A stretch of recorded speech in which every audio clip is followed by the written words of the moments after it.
మరి ఎవరన్నా ఇక్కడ ఎంపీ ఎవరు? ఎంపీ అవినాష్ రెడ్డి గారండి. ఎలా ఉంది ఆయన పనితీరు? అద్భుతంగా ఉందండి. వస్తానే అంటారు, ప్రతి సంవత్సరం అంటారు. ఒక్కటి చెప్తాను చూడండి, పొద్దున్నే 5 గంటలకు వస్తాడు. పులివెందులు ప్రజా దర్బార్ అని 5 గంటలకు వచ్చే నాయకుడు ఎవరన్నా అన్నారండి? ఎంతోమందినైనా అందరికీ ఓపికగా చెప్తుంటాడు, ఏం కావాలని అవన్నీ చేస్తున్నాడు. పోయినటోళ్ళని ఎవరిని కాదని చెప్పాడు. ప్రతి ఒక్కరికి సంక్షేమం అందుతుంది, అభివృద్ధి ఏం కావాలి అన్నీ చేయగలుగుతున్నాడు. అలాంటి వ్యక్తి మనకి మళ్ళీ ఎక్కడన్నా వస్తాడా? అవినాష్ గారు వ్యక్తిగతంగా ఎలాంటి వారు? అద్భుతమైన వ్యక్తి అండి. ఇప్పుడు నేనే ఎవరో తెలియదు ఆయనకు, వెళ్తానే ఏం తమ్ముడు అని పలకరించే వ్యక్తి ఆయన. ఇంకొక ఎగ్జాంపుల్ చెప్పాలా, గొరినూరు అనే ఒక ఊరుంది పక్కన. మన ఎస్సీ వాళ్ళు ఉన్నారు. 10 మందిలో కాదు, 100 మందిలో కాదు, 500-600 మంది ఉన్నారు. పోతానే పేరు పెట్టి పిలిచే ఏకైక వ్యక్తి అవినాష్ రెడ్డి గారు. మరి ఈసారి ఎంపీగా అవినాష్ రెడ్డి గారు, షర్మిల గారు ఇద్దరు పోటీ చేస్తున్నారు. ఎలా ఉండబోతుంది? అత్యధిక మెజార్టీ, పోయినసారితో పోల్చుకుంటే అత్యధిక మెజార్టీతో గెలుస్తున్నారు. ఎందుకని? మరి షర్మిల గారు కూడా వైఎస్ఆర్ బిడ్డే కదా. వైఎస్ఆర్ బిడ్డ అని ఒక మాట చెప్తాను. పోయిన 2019లో ఆమె తిరిగింది, జగనన్నకు ఓటు వేయండి తప్పకుండా వేయండి.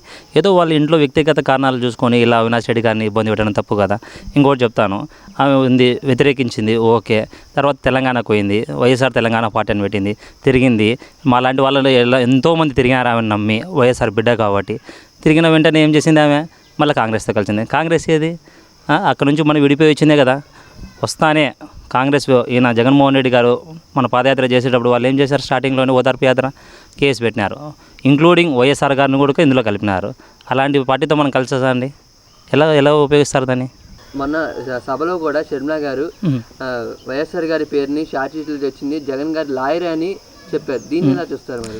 మీకు తెలియదా? 2019లో ఆమె తిరగలేదా పార్టీ కోసము?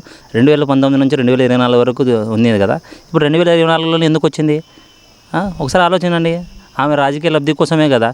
ఇందుకు జగన్మోహన్ రెడ్డి గారు ఎందుకు చెప్పడం లేదంటే ఆమె సొంత చెల్లెలే కదా.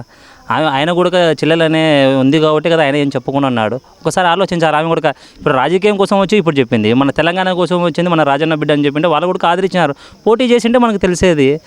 మన కూడా రాజన్న బిడ్డ కాబట్టి ఖచ్చితంగా ఆదరించారు వాళ్ళు కూడా. మళ్ళీ మనం అక్కడ వదులుకొని వచ్చేసినాము. మళ్ళీ ఇక్కడ వచ్చి మళ్ళీ రాజకీయ లబ్ధి కోసం మళ్ళీ మనం చేయడం తప్పు కదా. నేను రాజన్న బిడ్డని, నాకు ఛాన్స్ ఇవ్వండి, నేను రాజ్యం తీసుకొస్తా అంటే జగన్ గారు టాలెంట్ అంటారా? ఆల్రెడీ రాజ్యం నడుస్తుందండి. ఇంత సంక్షేమం, ఇంతమంది జనాలు ఉపయోగపడుతున్నారు కదా. మరీ చెప్తాను కదా, వ్యక్తిగతం కోసమే వచ్చింది. ఆల్రెడీ జగన్మోహన్ రాజన్న బిడ్డ ఆమె తిరిగింది, ఇదే పార్టీ కోసం చేసింది.